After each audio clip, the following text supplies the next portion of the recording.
자, 오늘 말씀은 말씀을 먹으면 기쁨과 즐거움이 온다. 앞에 있죠. 이거 바뀐 거 보셨습니까? 네, 그죠. 말씀 먹으면 기쁨과 즐거움이 온다. 이 말씀을 가지고 제가 드리겠습니다. 자, 새해가 밝았습니다. 우리 성도님들 가정의 일터에 그리고 개인적인 삶에 하나님의 충만한 은혜와 복이 넘치시기를 축원합니다. 여러분, 올 한 해가 우리가 복과 은혜가 넘치야 될 텐데, 여러분 무엇이 필요할까요? 돈이죠. 돈이 있어야 됩니다. 그리고 몸이 건강해야 됩니다. 여러분, 돈 있는데 몸이 건강하지 않으면요, 이것이 별로 그렇게 효용성이 떨어집니다. 그리고 하는 일에서 성취를 해야 됩니다. 성공적인 삶을 살아가는 것이 중요합니다. 여러분, 이것만 있으면 될까요? 아닙니다. 이보다 더 중요한 것이 있습니다. 말씀을 먹는 것입니다. 자, 말씀을 먹으면 뭐가 온다고요? 기쁨과 즐거움입니다. 자, 한번 따라 하시겠습니다. 말씀을 먹으면 기쁨과 즐거움이 온다. 자, 예레미야 선지자가 바로 이 표현을 쓴 것입니다. 오늘 본문을 다시 보시면, 만군의 하나님 여호와시여, 나는 주의 이름으로 일컬음을 받는 자라. 내가 주의 말씀을 얻어 먹었사오니 주의 말씀은 내게 기쁨과 내 마음의 즐거움이오나. 예레미야 선지자는 유다의 선지자입니다. 40년 동안 하나님의 그 말씀을 외쳤습니다. 예레미야 선지자가 외칠 때 주된 메시지는 유다가 망합니다. 유다는 곧 망합니다 라는 메시지였습니다. 하나님의 심판을 받아서 유다는 망합니다. 그러니 바벨론에 저항하지 말고 포로로 끌려가서 거기서 사십시오라는 이 메시지를 전했습니다. 자, 제가 묻습니다. 여러분, 이런 메시지를 전하면 사람들이 좋아할까요? 싫어할까요? 싫어합니다. 유다 백성들이 싫어했습니다. 그래서 예레미야를 미워하고 핍박했습니다. 그 당시에 이 가짜 거짓 선지자들이 있었습니다. 이들은 이렇게 외쳤습니다. 아니요, 우리는 하나님께서 보호하십니다. 하나님이 복을 주십니다. 잘 될 것입니다. 걱정하지 마십시오 라고 전하는 선지자들이 있었습니다. 이들은 가짜 거짓 선지자들이었습니다. 여러분, 백성들은 이들을 더 좋아했습니다. 어떻게 됐을까요? 유다는 망했습니다. 예레미야가 전한 메시지대로 유다는 망했습니다. 예레미야는 하나님의 말씀을 붙잡았습니다. 자, 올해부터 우리 교회 표어는 말씀을 먹으면 기쁨과 즐거움이 온다. 근데 올해만의 표어가 아닙니다. 2024년 표어가 빠졌죠. 일부러 뺐습니다. 올해만의 표어가 아니고 당분간 이 표어로 갈 것입니다. 제가 이제 작년에 올해를 생각하고 기도하면서 준비하는 가운데서 이 표어를 정했습니다. 그리고 이것은 그냥 한 해 정도만의 표어가 아니고 오랫동안 우리의 삶을 지배하는 표어가 되어야 되겠다라고 생각을 한 것입니다. 왜냐하면 여기 나온 대로 말씀을 먹으면 우리에게 기쁨과 즐거움이 오기 때문입니다. 여러분, 우리 삶 속에 기쁨이 사라진다, 즐거움이 없다. 여러분, 삶이 어떨까요? 몸이 건조합니다. 살 맛이 없습니다. 그러면 사람이 못 삽니다. 여러분, 사람이 돈을 벌고 일을 하고 하는 게 전부 뭐 때문에 하는지 아십니까? 기쁨, 세상 말로 행복입니다. 전부 그걸 위해서 합니다. 그런데 진짜 우리에게 기쁨과 즐거움을 주는 것이 뭐냐? 성경은 하나님의 말씀이라 이야기합니다. 자, 그런데 표현이 독특합니다. 말씀을 먹어야 기쁨과 즐거움이 옵니다. 자, 이게 무슨 말일까요? 여러분, 설교 노트를 보시면서 자, 말씀을 들으십시오. 자, 첫 번째, 성경이 삶을 지배하게 하라. 말씀을 먹는다는 것은 성경이 우리의 삶을 지배하는 것을 의미합니다. 예레미야는 말씀을 먹었습니다. 자, 말씀을 먹는다. 이거 어떻게 이해를 해야 될까요? 자, 우리가 음식을 먹습니다. 음식을 입으로 먹으면 그 다음에 음식이 내려가서 소화가 되고 우리의 육신에 힘을 줍니다. 마찬가지입니다. 말씀을 우리가 먹으면 말씀이 우리 속에 들어가서 영혼에 힘을 줍니다. 그래서 말씀은 영혼의 양식이라 부릅니다. 성경은 영혼의 양식입니다. 사람은 육신만 건강한다고 건강한 사람이 아닙니다. 영혼이 건강해야 됩니다. 사람의 내면이, 사람의 속사람이 건강해야 됩니다. 여러분 주위에 어떤 사람은 돈이 많은데 속사람이 별로 건강하지 않는 사람도 보셨을 것입니다. 몸은 약한데 속사람이 강건한 사람도 있습니다. 가장 좋은 것은 우리 육신도 건강하고 우리의 속사람도 강건한 것입니다. 그러면 우리가 음식을 잘 먹어야 될 뿐만 아니라 이것만 해서는 안 됩니다. 말씀을 잘 먹어야 됩니다. 성경에는 말씀을 먹는다는 표현이 곧잘 나옵니다. 자, 요한계시록 10장 9절 말씀 우리 같이 읽습니다. 시작.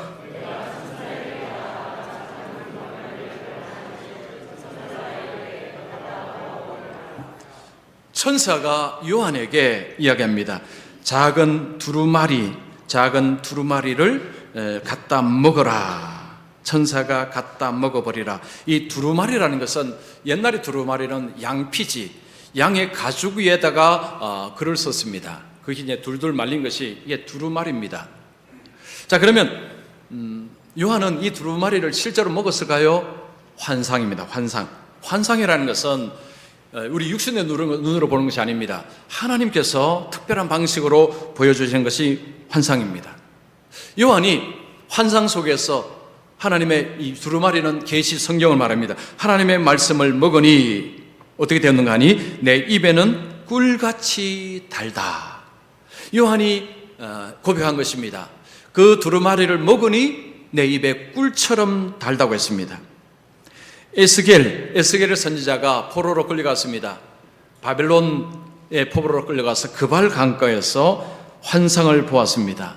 하나님께서 이렇게 말씀합니다. 너는 이 두루마리를 먹고 가서 이스라엘 족속에게 말하라. 하나님께서 에스겔 선지자에게 이 두루마리를 먹어라.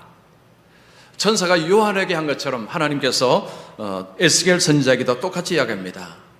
에스겔이 두루마리를 먹자 내 입에서 달기가 꿀 같더라. 요한도 마찬가지고 요한도 그렇고 에스겔도 그렇고 하나님의 말씀을 먹으니 꿀처럼 달달하다는 것입니다. 여러분 하나님의 말씀이 달달한 이유가 뭘까요? 여러분 성경을 보통 뭐라고 이야기합니까? 하나님의 사랑의 편지.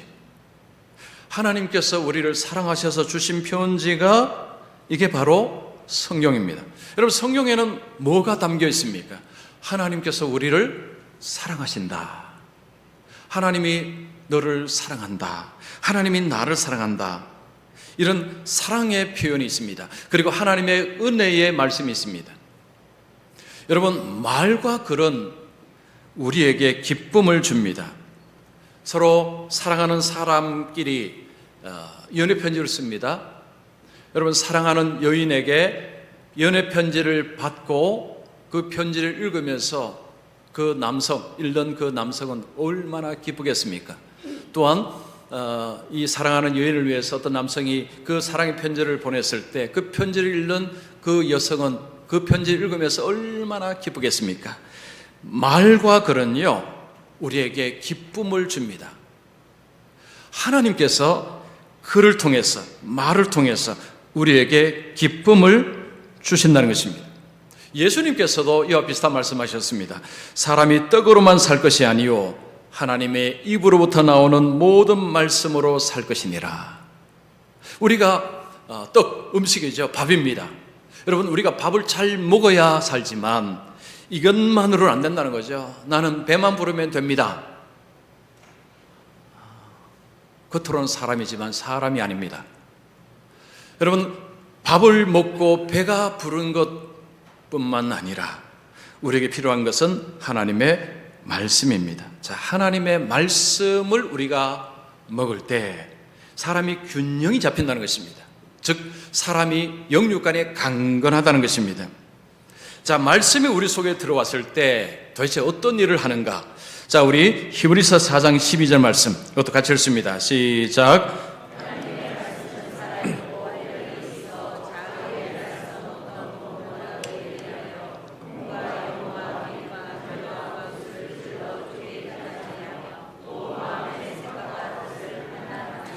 하나님의 말씀을 우리가 먹으면 말씀이 우리 속에서 일을 하십니다.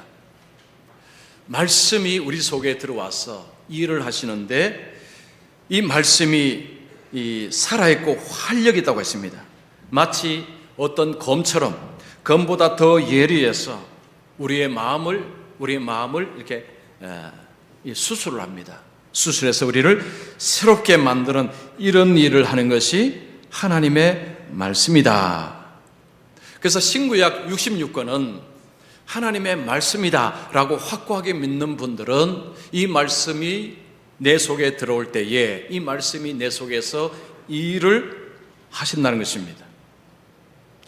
자, 그런데 안타까운 것은 교회를 이제 오래 다니고 말씀도 많이 듣고 한데도 삶의 변화가 잘 일어나지 않는 분들도 계십니다. 이런 분들은 아마도 지금 제 이야기 들으면서 목사님 나도 많이 봤는데 별일 없던데요 라고 하실 분도 계실 것입니다. 그분들에게 제가 이 말씀 드리고 싶습니다. 말씀을 잘못 드셨습니다.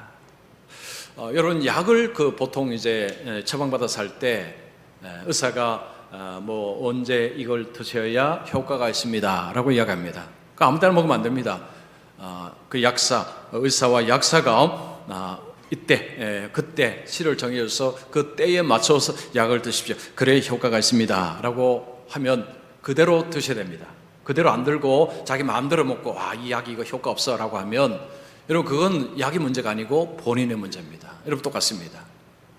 나는 말씀도 많이 읽어봤는데 별일 없던데요. 말씀을 잘못 드신 것입니다. 자, 그러면 여러분 말씀을 어떻게 드셔야 될까요? 어떻게 드셔야 우리 삶 속에 이런 엄청난 변화가 일어날까요? 두 번째입니다. 성령의 지배를 받기 위하여 묵상하라. 여러분, 성령이 우리 속에 들어와서 우리의 삶을 변화시키기 위해서 필요한 것은 묵상입니다. 묵상. 성경을 묵상을 해야 됩니다. 자, 우리가 성경을 보면 하나님께서 하나님의 사람들에게 묵상하라는 말씀을 많이 합니다.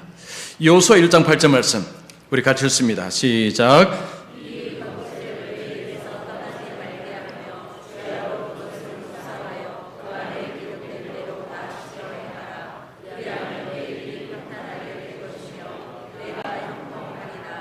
하나님께서 여호수아에게, 이제 여호수아가 가나안 땅에 들어가기 전입니다. 여호수아에게 이야기합니다.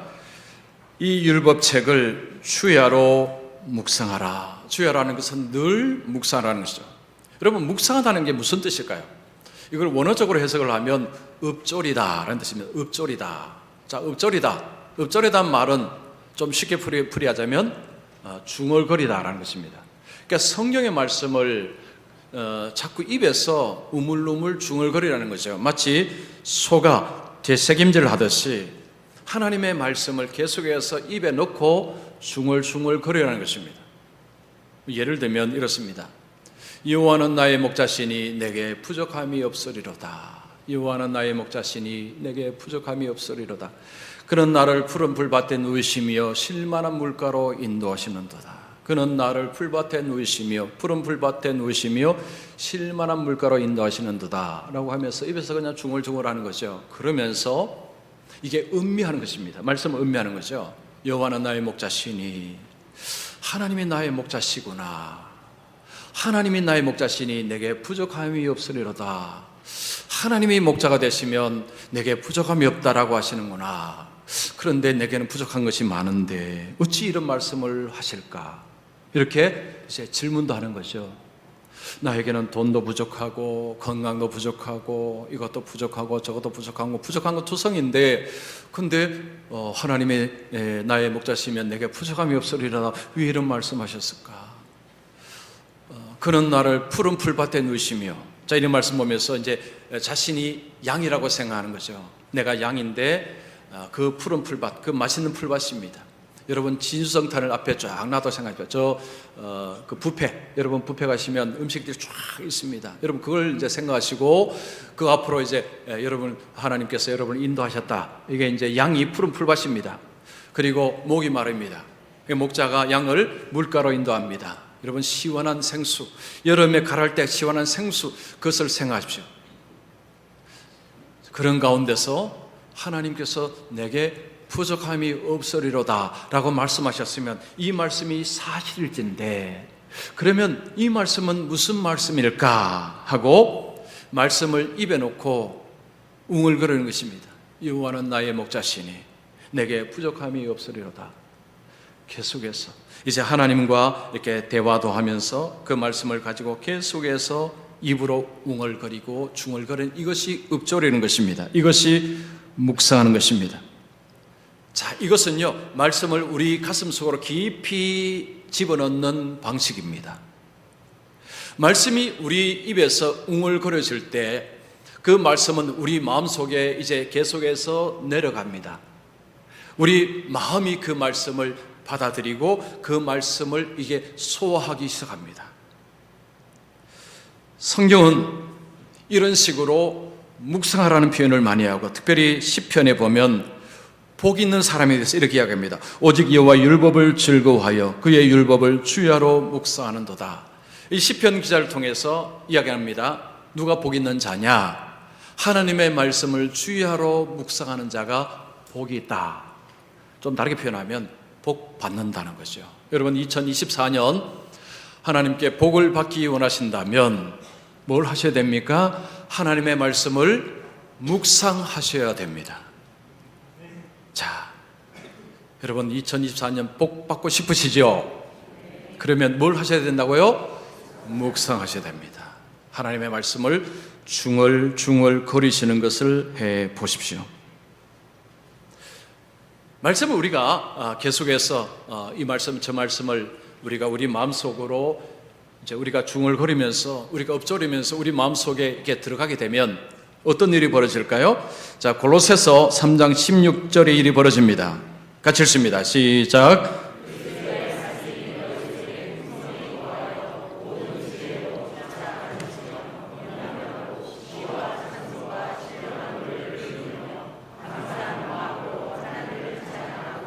여기에 첫 번째로 말씀이 우리 속에 거하면 지혜가 있다라고 합니다. 여러분 성경을 묵상하는 사람은요, 특징이 지혜가 있습니다. 여러분 지식이 많다고 지혜가 있는 것은 아닙니다. 지식은 사람을 교만케 합니다. 성경은 이야기하죠. 여러분 지식이 많으면요 사람이 교만해집니다. 지혜가 있어야 됩니다. 말씀을 우리 속에 우리가 말씀을 묵상하고 우리 속에 말씀으로 충만하게 될 때 그 다음에 그 사람에게 나타나는 현상은 지혜롭다. 여러분 지혜는 어떨 때 힘을 발휘합니까? 뭔가를 선택할 때. 길이 두 가지가 있습니다. 내가 A 쪽으로 갈 수도 있고 B 쪽으로 갈 수도 있습니다. 많은 사람들이 B 쪽으로 갑니다. 그런데 나는 A 쪽으로 선택해서 갑니다. 가기 전까지는 이것이 올바른지 잘 모르지만 이 길을 선택해서 가다 보니까 아하, 내가 잘 선택했구나. 이때 지혜가 필요합니다. 많은 사람들은 이쪽으로 갈지라도 나는 이쪽으로 간다. 이거 지혜가 없으면 못합니다. 왜냐? 남들이 비난하기 때문에. 아니 왜 그쪽으로 가요? 그쪽 가면 그거 힘들어요. 그쪽 가면 어려워져요. 하는데 굳이 나는 그쪽 갑니다. 왜냐? 지혜가 있기 때문에. 인생길은요, 가서 뒤를 돌아봐야 그때 판가름 납니다. 누가 옳았는지. 그 다음에 또한 말씀이 들어오면 어떻습니까? 감사합니다. 그리고 하나님을 찬양합니다. 감사가 넘칩니다. 말씀이 우리 속에 충만하게 임하면요, 불평은 사라지고 감사가 가득합니다. 자, 작년에 우리가 불평 제로 훈련했는데 훈련을 할 때는 좋았는데 하고 나니까 다시 도돌이표 많이 되셨죠? 우리는 어쩔 수 없습니다. 우리 모두는 이런 한계에서 살아갑니다. 결국 우리에게 필요한 것은 무엇이죠? 말씀을 우리 마음속에 계속해서 말씀을 우리가 받는 것입니다. 자, 성경을 통독하는 거하고 묵상은요, 비슷한데 다릅니다. 통독은 성경을 전체적으로 쫙 알아가는 것입니다. 성경에 무슨 내용이 있는지 통독을 하지 않고서는 성경을 알 수가 없습니다. 그래서 우리 작년에 신구약 성경 통독을 쫙 했는데 너무 빨라서 어떤 분들은 좀 처음에 적응하기 힘들었다라는 분도 계셨지만, 그러나 조금 하시면서 대부분 이제 적응을 하셨는데, 왜 그렇게 하고자 했느냐 하면 일단은 성경은 처음부터 끝까지 봐야 됩니다. 그래서 성경에 이런 내용이 있구나, 이걸 먼저 알아야 됩니다. 성경을 전체로 통독을 못하면 성경을 오해합니다. 그 성경이 뭔지를 모릅니다. 교회를 아무리 오래 다녀도. 여러분, 원래 이제 새해가 맞으면 대부분이 또 그 결단하는 게 뭡니까? 올해는 성경 일독해야지. 자, 올해도 우리 교회는 성경 통독을 계속해 나갑니다. 여기다가 플러스 묵상을 해 나갑니다. 묵상은 대시gem제라는 것입니다. 깊이 들어가는 것입니다. 통독은 어떻게 보면 숲을 보는 것입니다. 묵상은 깊이 들어가는 것입니다. 나무를 이제 구체적으로 보는 것입니다. 자, 이 말씀을 묵상하는 것이 얼마나 좋은지를 사례를 들어서 한번 제가 말씀드립니다. 제가 어떤 책에서 읽은 내용입니다. 중학교에 다니는 한 아이가 있었습니다. 이 아이가 참 공부를 잘했습니다. 그런데 아이가 학교에서 왕따를 당합니다. 괴롭힘을 당하였습니다. 그래서 그 엄마가 자기 아들이 이제 그런 일을 당하자 이제 엄마로서 참 마음이 아팠습니다. 아들에게는 인생의 위기가 온 것입니다. 이걸 어떻게 풀어야 될까? 엄마는 말씀 묵상으로 풀고자 합니다. 그래서 아들하고 말씀 묵상을 하기 시작합니다. 요셉 이야기를 같이 읽습니다. 요셉이 형들에게 팔려가는 장면을 읽고 나서 엄마가 아들에게 묻습니다.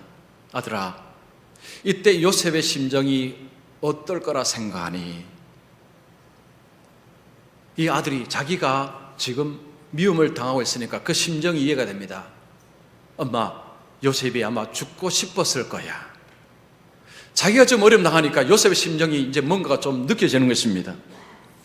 며칠이 지나고 요셉이 이제는 총리가 되고 형들을 만나는 장면이 나오는데, 요셉이 형들을 용서를 하는 장면을 읽습니다. 엄마가 아들에게 묻습니다. 아들아, 요셉은 어떻게 형들을 용서할 수 있다고 생각하니? 용서의 비결이 뭐라고 생각하니? 물었습니다. 그때 아들이 말합니다. 하나님께서 요셉의 삶을 잘 인도하셨기 때문이야. 그래, 맞아. 하나님은 요셉의 삶을 잘 인도하셨단다. 멋지게 인도하셨단다. 너는 너를 괴롭히는 친구들을 어떻게 할 작정이니? 엄마, 나도 용서해야 되겠어. 그래, 하나님께서 너의 삶을 지금까지 인도하시고 앞으로도 멋지게 인도하실 거야. 그래서 친구들에게 용서하는 것이 필요해. 자, 그러면서 엄마가 아들에게 적용을 하나 더 시켜줍니다. 그냥 머리로만 용서한다고 해서 용서가 되는 건 아니야. 이제부터 너가 해야 될 일이 있어. 요셉을 통해서 하나님은 예수님을 우리에게 보여주시지, 예수님은 죄 있는 우리에게 먼저 찾아오시고 자신을 내어주셔서 너도 친구들에게 먼저 다가가라. 음식 가지고 가서 같이 음식을 나눠 먹고, 그리고 보통 자질구레한 이야기도 같이 스스럼 없이 하도록 해라. 사실 이 아들이 공부를 잘하다 보니까 친구들하고 놀지를 않았습니다. 그냥 혼자 공부하고 학교 왔다가 집에 가고 하니까 친구들이 기분 나빴던 것입니다. 보통 그래 되면 기분 나쁘죠. 그러니까 괴롭힌 것입니다.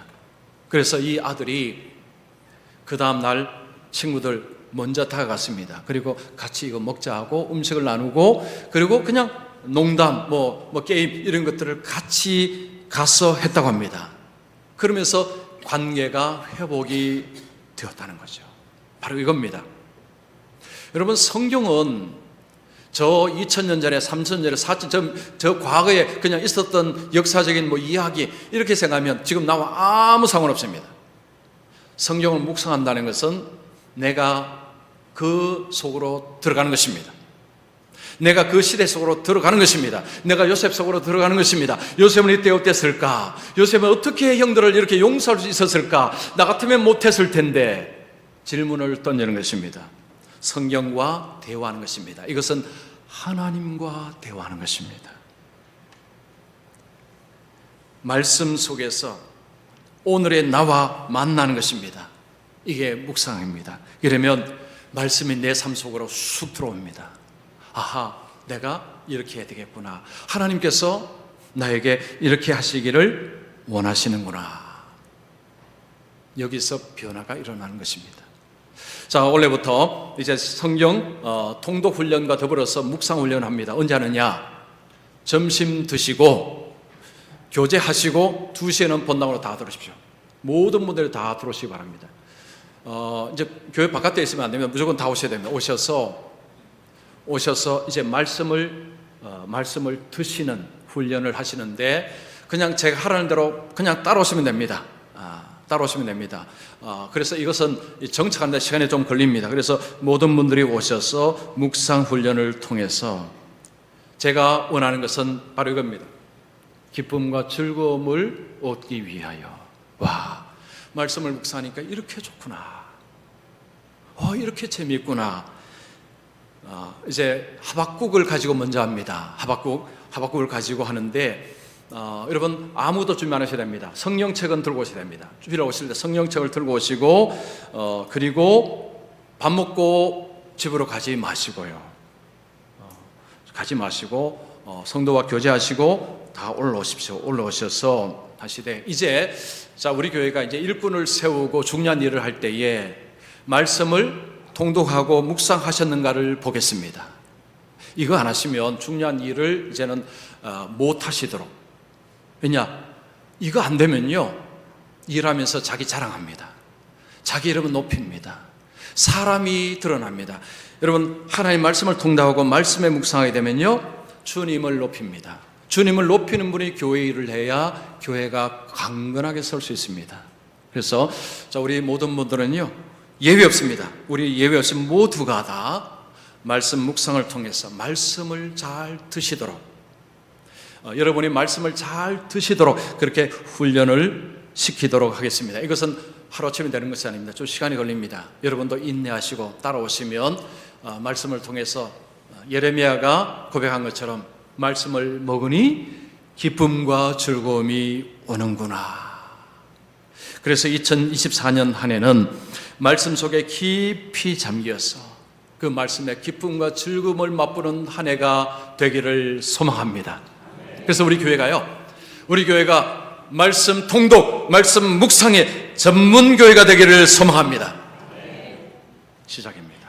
여러분께서 협조해 주셔서, 와, 함께하는 교회 가면 말씀 잘 배우고 말씀 묵상하는데 여기 가면 제대로 배운다 할 수 있는 교회가 되기를 기도하고 준비하겠습니다. 여러분께서 같이 합시다. 그리고 이것은요, 우리 어른들뿐만 아니라 우리 아이들도 어쨌든 말씀을 깊이 읽어 나갈 수 있도록 그렇게 새해는 훈련할 작정입니다. 그래서 말씀 가운데서 2024년을 이제 감을 통해서 하나님께서 주시는 복과 은혜를 많이 누리는, 이전보다도 더 많이 누리는 그런 한 해가 되기를 축원합니다.